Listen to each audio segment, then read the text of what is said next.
Bonjour et bienvenue dans cette nouvelle publication.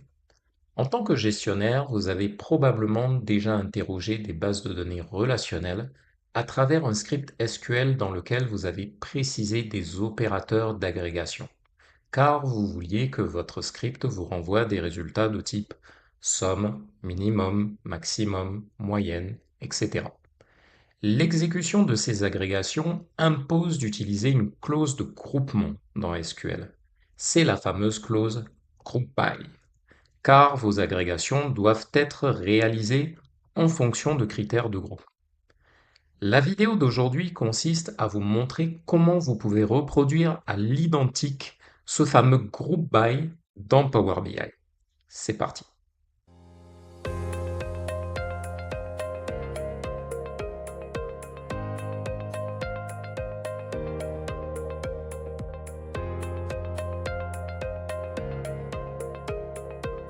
Là, nous sommes sur une base de données SQL Server qui est la base AdventureWorks, téléchargeable sur les pages Microsoft Learn et tout à fait gratuitement. Donc là, j'ai fait une extraction des champs que j'ai dans la table Fact Product Inventory.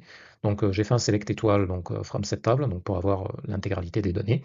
Et donc voilà les colonnes qui me sont restituées, le product key, date key, movement date, unit cost, etc., jusqu'à unit balance. Donc, moi, ce sont certains champs de cette table que je veux importer dans Power BI. J'ai donc importé la table Fact Product Inventory dans Power BI. Donc là, j'ai ouvert le module Power Query. Donc j'ai importé un certain nombre de champs, les champs qui m'intéressent, à savoir le product key, movement date, unit cost et unit balance. Et donc ce que j'ai rajouté, alors j'ai rajouté deux étapes complémentaires.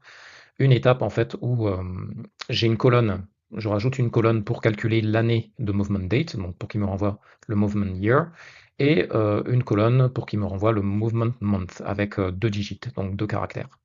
Et donc c'est sur cette base que je veux faire mon group by, donc que je veux faire le groupement dans Power BI. Et pour pouvoir faire ça, ce que je vais sélectionner donc les colonnes sur lesquels je veux faire mon group by et donc qui vont me servir à faire mon regroupement. Et aussi, vous allez voir dans le processus que je vais sélectionner les champs que je veux également restituer. Donc là, j'ai sélectionné les colonnes qui vont me servir de référence donc, pour faire mon groupement, à savoir product key, movement year et movement month. En fait, ce que je veux grouper mes données. Donc, dans un groupement, je souhaite avoir la famille product key, movement year et movement month. En fait, je veux pouvoir regrouper mes clés produits en fonction de l'année et du mois pour pouvoir faire une agrégation ou un ensemble d'agrégations. J'ai donc sélectionné les colonnes qui vont me servir de référence au groupement. Une fois que c'est fait, donc dans le ruban d'accueil, donc vous cliquez sur la fonction regrouper par. Ça équivaut en fait au group by qu'on a dans les scripts SQL. Et donc là, vous voyez, il me met en avant les différentes références de mon regroupement. Je peux en rajouter un si je veux. Il propose par défaut en fait un nombre pour compter le nombre de lignes. Ça, c'est une agrégation en fait qui propose par défaut.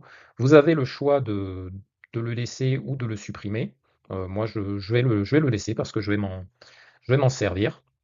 Donc, plutôt que de l'appeler nombre, je vais l'appeler movement number.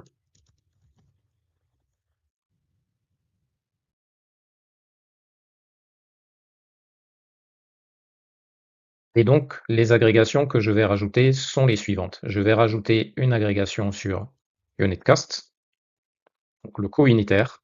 En fait, l'agrégation que je vais rajouter, c'est une moyenne, puisque en fait, le coût unitaire, je ne veux pas qu'il soit additionné. Donc, le product key numéro 1, je veux que son coût unitaire soit toujours de 0,32 $. De même pour son unit balance. Je souhaite que le unit balance soit toujours de 875. En fait, ça, ce sont des informations unitaires. Et donc, lorsque vous faites une agrégation pour les informations unitaires, il faut choisir la bonne agrégation. Et dans ce genre de cas de figure, la moyenne est la plus appropriée. Parce que quel que soit le nombre de lignes qui est agrégé, en fait, il vous renverra toujours la valeur unitaire. Donc, unit cost, ça va être la moyenne de unit cost. Je vais rajouter une autre agrégation, unit balance, qui va être la moyenne dans unit balance. Petit aparté, hein, sur les opérations d'agrégation, vous voyez, vous avez le choix, ça va dépendre de vos besoins. Vous pouvez faire les agrégations, appliquer les opérations d'agrégation suivantes: somme, moyenne, médiane, minimum, maximum, compter le nombre de lignes, compter le nombre de lignes distinctes ou avoir toutes les lignes. Donc, bon, le plus souvent, ce qu'on a dans quasiment tous les cas de figure, hein, sur les cas clients, c'est les agrégations de type somme jusqu'à max, alors éventuellement compter le nombre de lignes. Ça, il le propose par défaut. Moi, je vais le laisser parce que je veux l'utiliser et je clique sur OK. Donc en fait, vous voyez, là, il m'a regroupé les lignes par famille product key, movement year, movement month. Donc là, pour vous donner un exemple, sur la première ligne, hein, qui est le mois de décembre 2010, sur la clé produit numéro 1, en fait, j'ai 4 lignes. Donc c'est ce que j'ai intitulé Movement Number. Donc j'ai 4 lignes en fait dans ma base de données pour lesquelles le unit cost est de 0,32 $ et le unit balance est de 875. Donc juste pour vous donner un aperçu, ce qu'on va faire, c'est que nous allons aller dans l'étape précédente et nous allons filtrer justement sur le product key numéro 1, l'année 2010 et le mois de décembre. Donc je retourne dans l'étape précédente. Ce qui est très bien avec les propriétés des étapes appliquées, hein, c'est qu'on peut tout à fait revenir en arrière sans pour autant casser le script M qui est auto-généré. Donc là, je vais appliquer les filtres suivants. Le key numéro 1, je vais choisir 2010. Voilà, bah, là, de toute façon, je n'ai qu'un seul mois en 2010, donc j'ai pas besoin de choisir le mois de décembre. Donc là, vous voyez, j'ai 4 lignes. 4 lignes. Donc c'est bien la raison pour laquelle dans mon groupe by, alors forcément il applique, hein, ce qui est sur le fil sur l'étape précédente, dans le groupe by, c'est la raison pour laquelle le movement number est au nombre de 4. C'est bon, je vais supprimer le filtre, ça j'en ai pas besoin. Et donc voilà, ça vous pouvez en fait vous en servir pour faire vos différentes opérations, même au niveau de vos visuels, ça tout va dépendre de votre besoin. Par exemple, donc si j'applique l'étape, je vais fermer et appliquer.